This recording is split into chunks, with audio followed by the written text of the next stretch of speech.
The first wave of Boeing B-29 Superfortresses appeared over Saipan at dawn on June 15, 1944, their silver wings catching the early Pacific sunlight like harbingers of apocalypse. Lieutenant General Yoshitsugu Sato stood in his concrete bunker, watching through his field glasses as the massive aircraft formations blotted out portions of the sky. The sound reached him moments later, a deep, mechanical thunder that seemed to shake the very foundations of the earth beneath his feet. For months, Imperial Japanese forces had transformed the Mariana Islands into what they believed were impregnable fortresses. Saipan, Guam, and Tinian bristled with coastal artillery, underground bunkers, and carefully positioned defensive positions. Admiral Koichi Nagumo, the architect of Pearl Harbor, had supervised much of the defensive preparations. Personally, confident that these island bastions would break the American advance like waves against granite cliffs. The Japanese High Command had designated these islands as the absolute national defense zone, the final barrier protecting the homeland itself. But as Sato watched the American bombers begin their methodical destruction, he understood with crystalline clarity that something fundamental had changed in the nature of warfare itself. These were not the sporadic bombing raids that had characterized earlier Pacific campaigns. The Americans had arrived with an industrial capacity for destruction that seemed limitless, a mechanical precision that turned aerial bombardment into something approaching science.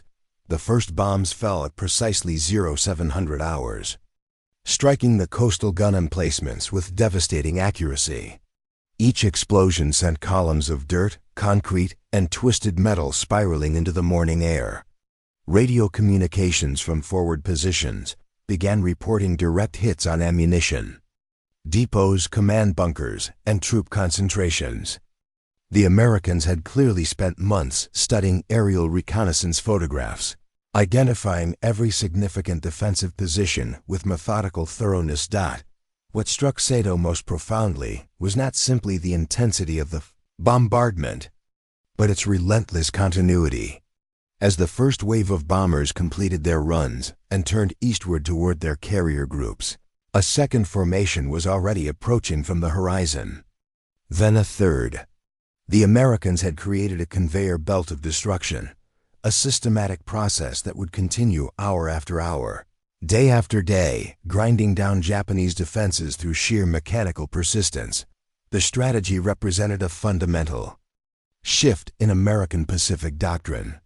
Admiral Chester Nimitz and General Douglas MacArthur had recognized that traditional amphibious assaults against heavily fortified positions would cost thousands of American lives.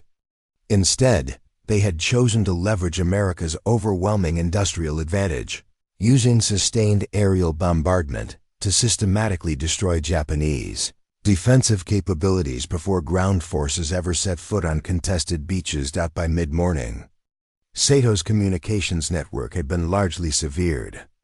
Reports from surviving units painted a picture of comprehensive devastation. The carefully constructed defensive lines that had taken months to build were being methodically erased from existence. Underground bunkers that had seemed impregnable were collapsing under repeated direct hits from 2,000-pound bombs. Artillery positions that had commanded sweeping fields of fire were now smoking craters. The lieutenant general understood that he was witnessing the birth of a new form of warfare, one that would render traditional defensive strategies obsolete. The Americans had discovered that sufficient aerial firepower, applied with scientific precision and industrial persistence, could achieve what ground assaults had previously required at enormous human cost. As the bombardment continued into its second hour, Saito began drafting what he suspected would be among his final reports to Imperial headquarters. The thunder from above showed no signs of diminishing. Admiral Raymond Spruance stood on the bridge of the USS Indianapolis, studying the tactical displays that showed the precise positioning of Task Force 58 across hundreds of square miles of Pacific Ocean. The sight before him represented the most concentrated naval aviation force in human history. 15 aircraft carriers, 7 battleships, 21 cruisers, and 69 destroyers, all working in perfect coordination to deliver sustained aerial punishment to Japanese island fortifications. The scale of the operation reflected America's transformation into what President Franklin Roosevelt had termed the arsenal of democracy. Aircraft factories in Seattle, Detroit, and Los Angeles were producing bombers and fighters at rates that would have seemed impossible just 3 years earlier. The Consolidated Aircraft Corporation alone was completing one B-24 Liberator every hour during peak production periods. Boeing's facilities were simultaneously churning out the massive B-29 superfortresses that were revolutionizing strategic bombing doctrine. Vice Admiral Mark Mitcher, commanding Task Force 58 from the USS Lexington, coordinated the aerial campaign with mathematical precision. His staff had calculated that sustained bombing operations could deliver more explosive tonnage to enemy positions in a single week than traditional naval bombardments had achieved in months of previous campaigns. The key innovation was the development of forward airfield construction techniques that allowed American engineers to create operational airbases on captured territory within days of initial landings. The 7th Air Force, under Lieutenant General Millard Harmon, had established a sophisticated logistics network that kept hundreds of aircraft in continuous operation. Fuel tankers, ammunition ships, and maintenance vessels formed an invisible supply chain stretching back to American ports thousands of miles away. Every component of this vast machine had been designed for one purpose: delivering overwhelming firepower to Japanese defensive positions with industrial efficiency. Captain Arleigh Burke, commanding Destroyer Squadron 23, observed the aerial operations from his flagship USS Charles Osborne. His destroyers served as picket ships, protecting the carrier groups from Japanese submarine attacks while simultaneously providing rescue services for downed American aircrews. Burke had participated in numerous Pacific engagements, but he recognized that this campaign represented something qualitatively different from previous operations. The bombing patterns themselves reflected careful scientific analysis. American intelligence officers had spent months studying Japanese defensive psychology, identifying the most effective methods for breaking enemy morale through sustained psychological pressure, rather than concentrating all firepower in massive single strikes. Planners had determined that continuous, moderate-intensity bombing created greater psychological impact by denying enemy forces any opportunity for rest or recovery. Weather reconnaissance aircraft provided detailed atmospheric data that allowed bombing formations to achieve unprecedented accuracy. The development of radar bombing techniques meant that cloud cover no longer provided Japanese positions with meaningful protection. American bombers could deliver their payloads with devastating precision, regardless of visibility conditions, making defensive planning virtually impossible for Japanese commanders. The campaign also demonstrated America's growing technological sophistication in electronic warfare.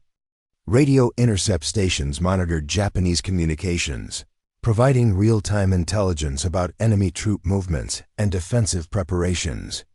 This information flowed directly to tactical air coordinators, who could redirect bombing missions to strike newly identified targets within hours of their discovery. By late June 1944, American aerial operations were achieving what military theorists would later recognize as strategic paralysis. Japanese forces found themselves unable to move supplies, reinforce positions, or coordinate defensive operations during daylight hours. The continuous bombing had effectively severed the connection between Japanese defensive planning and tactical execution, leaving individual units isolated and unable to contribute to coordinated resistance. The industrial engine of American warfare had reached full operational capacity, transforming the Pacific theater into a laboratory for testing the limits of sustained aerial bombardment. Japanese island fortifications, no matter how carefully constructed, were proving unable to withstand the methodical application of overwhelming firepower. Delivered with scientific precision and industrial persistence, Colonel Takashi Takashina crouched in his reinforced command bunker on Guam, listening to the continuous rumble of American bombers overhead as he studied the defensive maps spread across his concrete table. The fortifications surrounding him represented years of engineering effort. Thousands of tons of concrete and steel transformed into what Japanese military doctrine proclaimed was an impregnable defensive network. Underground tunnels connected ammunition storage areas to gun emplacements, while carefully camouflaged observation posts provided overlapping fields of fire across every potential landing beach. The Japanese defensive philosophy had been shaped by hard-learned lessons from earlier Pacific campaigns. After witnessing the devastating effectiveness of American naval bombardments at Tarawa and Kwajalein, Imperial military engineers had designed new defensive systems specifically intended to survive sustained artillery attacks. Bunkers were constructed with reinforced concrete walls 6 feet thick, designed to withstand direct hits from the largest naval guns in the American fleet. Major General Hideki Tojo himself had inspected these fortifications during his tour of Pacific defenses in early 1944, declaring them to be models for the absolute national defense zone. The underground complexes on Guam extended more than 40 feet below ground level, connected by a maze of tunnels that would allow Japanese forces to continue fighting even if surface positions were completely destroyed. Similar defensive networks on Saipan and Tinian had been constructed according to identical specifications. Lieutenant General Sato had coordinated the defensive preparations across all 3 major Mariana Islands, ensuring that each position could provide mutual support to the others. Coastal artillery pieces had been positioned to create interlocking fields of fire that would devastate any approaching invasion fleet. Anti-aircraft guns were concealed in positions that would allow them to engage American aircraft from multiple angles simultaneously. The Japanese High Command had calculated that these defenses would inflict casualties so severe that American public opinion would demand an end to Pacific operations. But as Takashina reviewed the damage reports flowing in from his forward positions, he began to understand that American bombing doctrine had evolved beyond anything Japanese planners had anticipated. The sustained aerial attacks were not attempting to destroy individual bunkers through direct hits, but rather to systematically sever the connections between defensive positions. Communication lines were being cut, supply routes interdicted, and observation posts eliminated with surgical precision. The Americans had apparently studied Japanese defensive construction techniques in considerable detail, identifying critical vulnerabilities that could be exploited through sustained bombing. Pressure ventilation systems designed to allow underground positions to remain habitable during extended sieges were being targeted with specialized munitions that filled bunker complexes with toxic smoke. Power generation facilities that provided electricity for communications equipment and ventilation fans were being destroyed with remarkable accuracy. More significantly, the Americans were demonstrating an understanding of Japanese military psychology that proved deeply unsettling to experienced commanders. The bombing pattern seemed designed to create maximum psychological pressure on defending forces, with attacks timed to disrupt sleep cycles and prevent effective coordination between units. The continuous noise of aircraft engines and exploding bombs was creating a form of psychological warfare that Japanese military doctrine had never seriously considered. Radio intercepts suggested that American intelligence officers possessed detailed knowledge of Japanese defensive preparations, including the locations of command bunkers, ammunition storage areas, and troop concentration points. This intelligence was being used to maximize the psychological impact of bombing operations, with attacks focused on areas where they would cause the greatest disruption to Japanese defensive coordination. By early July 1944, Takashina's carefully constructed defensive network was beginning to show signs of systematic breakdown. Units that had maintained perfect communication for months were becoming isolated as bombing operations severed. Telephone lines and destroyed radio equipment. Supply convoys that had moved freely between defensive positions were being forced to operate only during brief periods when American aircraft were absent from overhead surveillance. The colonel began to suspect that Japanese defensive doctrine, developed during years of successful operations in China and Southeast Asia, was proving inadequate against an enemy that possessed overwhelming industrial capacity and the willingness to apply sustained pressure over extended periods. American forces seemed prepared to continue bombing operations indefinitely, grinding down Japanese defenses through sheer mechanical persistence rather than attempting to overcome them through tactical brilliance or operational innovation. Brigadier General Haywood Hansell stood in the operations tent at Ely Field on Saipan, studying the massive wall charts that track every aspect of the ongoing bombing campaign against Japanese positions throughout the Mariana Islands. Each colored pin represented a specific target: red for ammunition depots, blue for command bunkers, yellow for artillery positions, green for troop concentrations. The methodical precision of the targeting process reflected months of intelligence analysis and tactical planning that had transformed aerial bombardment from an art into a science. The 21st Bomber Command had developed revolutionary techniques for coordinating large-scale bombing operations across multiple island targets simultaneously. Weather reconnaissance aircraft provided continuous atmospheric data that allowed mission planners to optimize bomb loads and flight paths for maximum effectiveness.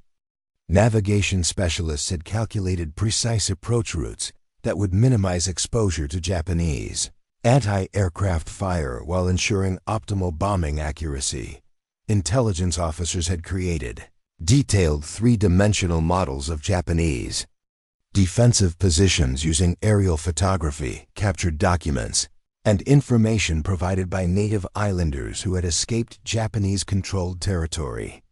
These models allowed American planners to identify critical vulnerabilities in enemy defensive networks that might not be apparent from conventional reconnaissance methods. The result was targeting doctrine that focused on severing connections between defensive positions rather than attempting to destroy individual fortifications through brute force. The development of specialized munitions had revolutionized the effectiveness of sustained bombing operations. Delay-fused bombs were designed to penetrate deep into underground bunker complexes before exploding, creating maximum structural damage to subterranean defensive positions. Incendiary weapons were being used to destroy Japanese supply depots and eliminate vegetation that provided concealment for defensive positions. Fragmentation bombs were proving highly effective against personnel in open positions and communication equipment. Colonel Curtis LeMay, commanding the 3rd Bombardment Division, had pioneered new formation flying techniques that allowed large numbers of bombers to deliver their payloads with unprecedented accuracy. His formations flew in tight defensive boxes that provided mutual protection against Japanese fighter attacks while maintaining the precision necessary for effective tactical bombing. The development of these techniques had required extensive training programs that transformed bomber crews into highly specialized precision instruments. The logistical challenges of sustaining continuous bombing operations across thousands of miles of Pacific Ocean had required innovations in supply chain management that would influence military doctrine for decades to come. Ammunition ships were being loaded according to precise schedules that ensured optimal bomb loads would be available for specific types of targeting missions. Fuel distribution networks had been designed to maintain aircraft operational readiness, regardless of weather conditions or enemy interference. Radio communication procedures had been standardized across all participating units, allowing real-time coordination between bomber formations, fighter escorts, and naval support elements. This level of coordination was essential for maintaining the continuous pressure that characterized the American aerial campaign. Japanese forces were discovering that they could not predict when bombing attacks would occur, making defensive planning virtually impossible. The psychological aspects of sustained bombing operations had become a subject of intense study among American military planners. Intelligence reports indicated Japanese defensive morale was deteriorating rapidly under the constant pressure of aerial attacks that continued around the clock. The inability to sleep, communicate effectively, or move supplies was creating a form of psychological breakdown that traditional military doctrine had never addressed. Aircraft maintenance procedures had been revolutionized to support the unprecedented operational tempo required for continuous bombing missions. Ground crews were keeping aircraft in operational condition despite the harsh Pacific environment and the demanding schedule of multiple daily missions. The development of forward maintenance capabilities allowed damaged aircraft to be returned to operational status within hours rather than days. By mid-July 1944, American bombing operations had achieved what military theorists would later recognize as air supremacy through sustained application of overwhelming force. Japanese aircraft were no longer able to interfere with American bombing missions, leaving defensive positions completely vulnerable to methodical destruction. The science of aerial warfare had reached a level of sophistication that made traditional defensive strategies obsolete against an enemy possessing sufficient industrial capacity and technological expertise. Commander Yoshitaka Hori clutched his field telephone in the cramped command post beneath Mount Tapocho on Saipan, straining to hear reports from his scattered units over the constant thunder of American bombing operations. The reinforced concrete walls around him trembled with each nearby explosion, and fine dust continuously sifted down from the ceiling as the bombardment entered its third consecutive week. What had begun as a defensive operation designed to inflict maximum casualties on invading American forces had devolved into a desperate struggle for basic survival. The sustained nature of the American aerial campaign had exceeded every prediction made by Japanese military planners. Intelligence estimates had suggested that carrier-based aircraft would be unable to maintain continuous operations for more than a few days, before requiring extended periods for maintenance and resupply. Instead, American forces had demonstrated an ability to sustain round-the-clock bombing operations that seemed to have no logical endpoint. New aircraft appeared overhead as soon as previous formations departed, creating an endless cycle of destruction that never allowed Japanese forces a moment of respite. Radio communications with units on neighboring Tinian and Guam had become increasingly sporadic as American bombing systematically destroyed communication infrastructure throughout the island chain. The reports that did manage to reach Hori's command post painted a consistent picture of comprehensive defensive breakdown. Artillery positions that had required months to construct were being eliminated in minutes by precision bombing attacks. Underground supply depots were being systematically located and destroyed, leaving defensive units without ammunition or food. The psychological impact of continuous bombing was proving more devastating than the physical destruction itself. Japanese soldiers who had demonstrated unwavering courage during previous Pacific campaigns were beginning to show signs of severe mental breakdown under the relentless pressure of sustained aerial attack. The inability to sleep, combined with the constant fear of sudden death from above, was creating a form of combat fatigue that Japanese military doctrine had never recognized or prepared to address. Medical facilities had been among the primary targets of American bombing operations, creating a humanitarian crisis that severely undermined defensive capabilities. Wounded soldiers could not receive adequate treatment, and the lack of medical supplies was forcing field commanders to make impossible decisions about resource allocation. The deliberate targeting of medical facilities suggested that American Planners understood the psychological impact such attacks would have on defending forces. Supply convoys attempting to move between defensive positions were being systematically hunted by American aircraft that maintained continuous surveillance over all major transportation routes.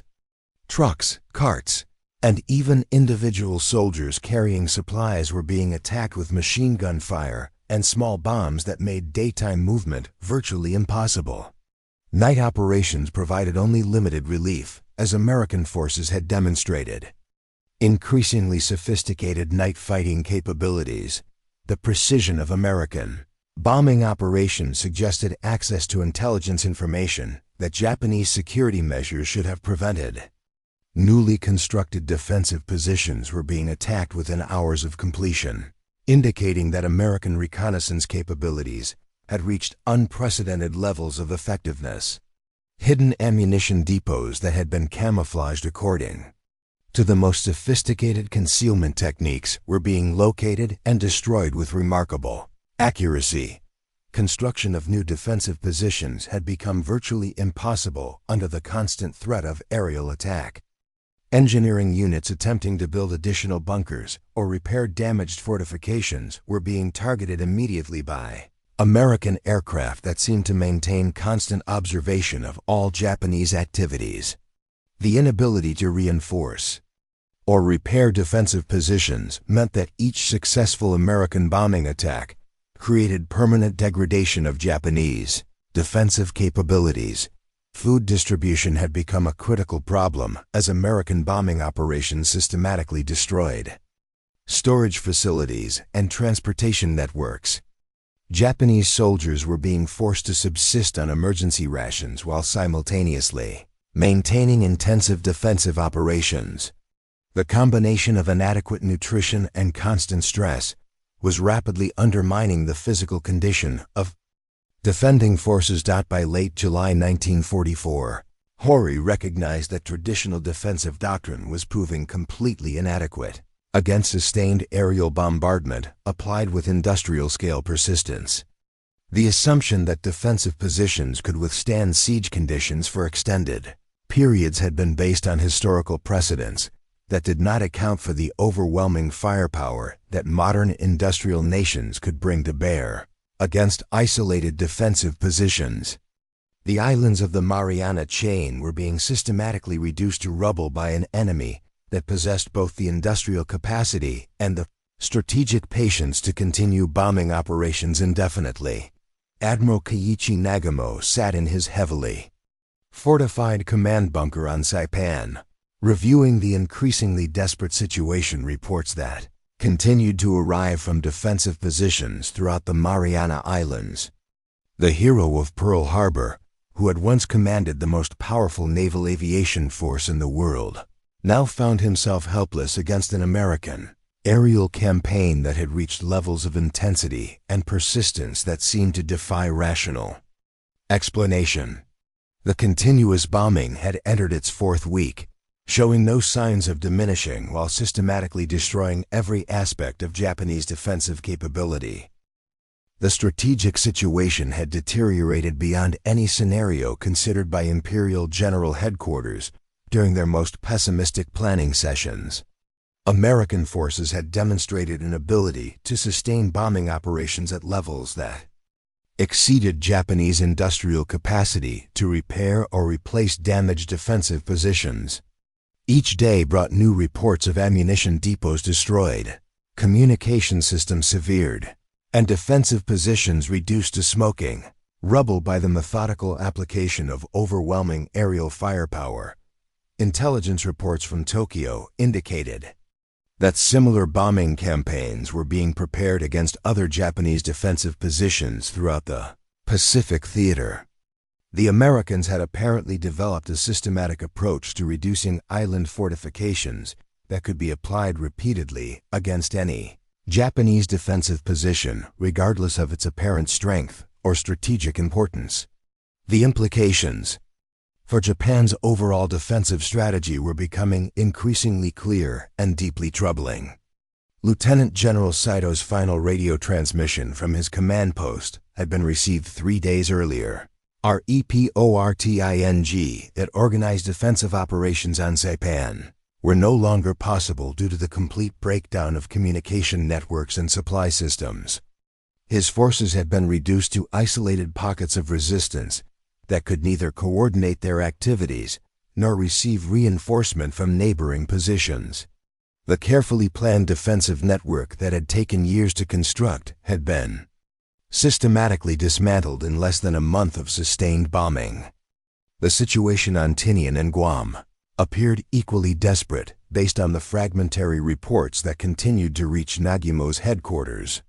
Colonel Takashina had reported that his underground command complex was becoming uninhabitable due to the continuous concussion from bombing operations that had damaged ventilation systems and structural supports.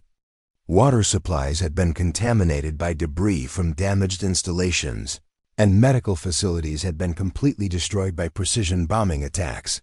This context is taken from the Pacific War Encyclopedia, 2nd edition, 1999. The sustained nature of American bombing operations had revealed fundamental weaknesses in Japanese defensive doctrine that had not been apparent during earlier phases of the Pacific War.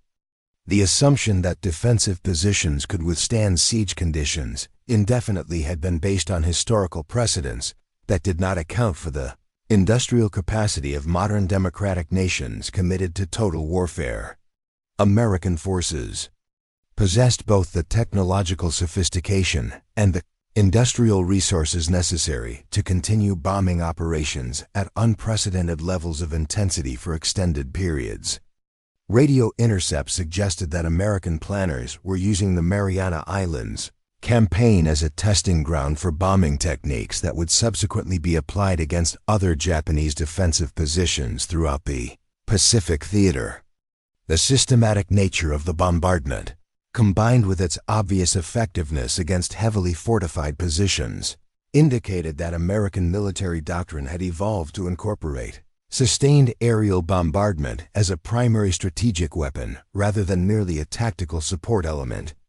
The psychological impact of continuous bombing was proving more devastating than physical destruction and breaking down Japanese defensive capabilities.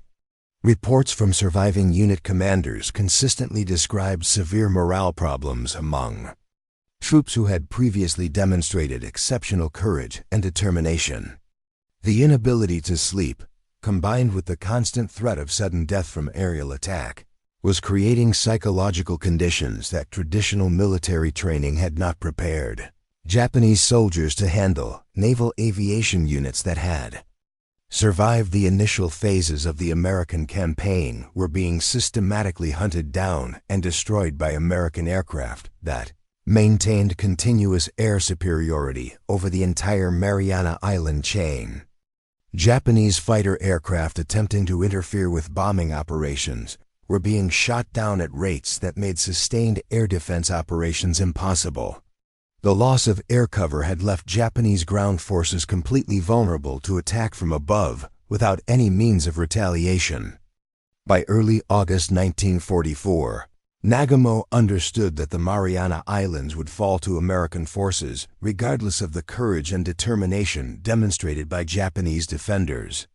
The industrial capacity of the United States, combined with their sophisticated understanding of sustained aerial warfare, had created military capabilities that exceeded anything Japanese planners had considered possible when the Pacific War began. General Douglas MacArthur stood on the deck of the USS Nashville in Leyte Gulf, observing the systematic destruction of Japanese defensive positions on the Philippine coast through his field glasses as hundreds of American bombers continued their methodical work overhead. The success of sustained bombing operations in the Mariana Islands had fundamentally transformed American Pacific strategy, proving that industrial-scale aerial bombardment could achieve strategic objectives that had previously required massive amphibious assaults costing thousands of American lives. The lessons learned from the Mariana campaign were being applied across the entire Pacific theater with devastating effectiveness. Admiral Chester Nimitz had restructured Pacific Fleet operations to emphasize sustained aerial bombardment as the primary method for reducing Japanese defensive positions before ground forces attempted amphibious landings. The concept of softening enemy defenses through brief preliminary bombardments had been replaced by weeks-long campaigns designed to achieve complete tactical and psychological dominance.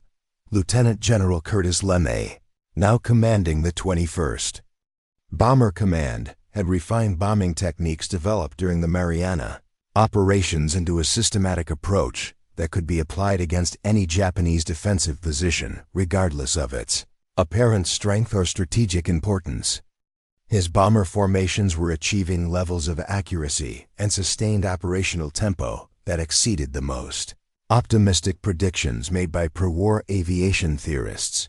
The industrial capacity that made such operations possible reflected America's complete transformation into what historians would later recognize as the world's first fully industrialized military power. Aircraft production facilities were delivering new bombers faster than Japanese forces could destroy them, while ammunition factories were producing specialized munitions, designed specifically for different types of tactical bombing missions.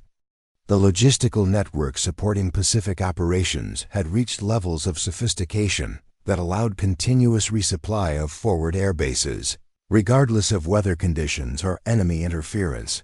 Japanese defensive strategy throughout the Pacific had been rendered obsolete by American willingness to apply sustained aerial pressure over extended periods, rather than attempting to achieve quick tactical victories through conventional assault operations.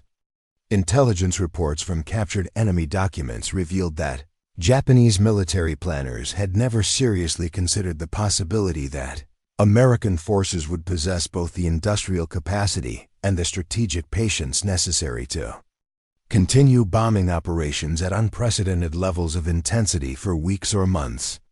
The psychological warfare aspects of sustained bombing had proven equally important as the physical destruction achieved by explosive munitions.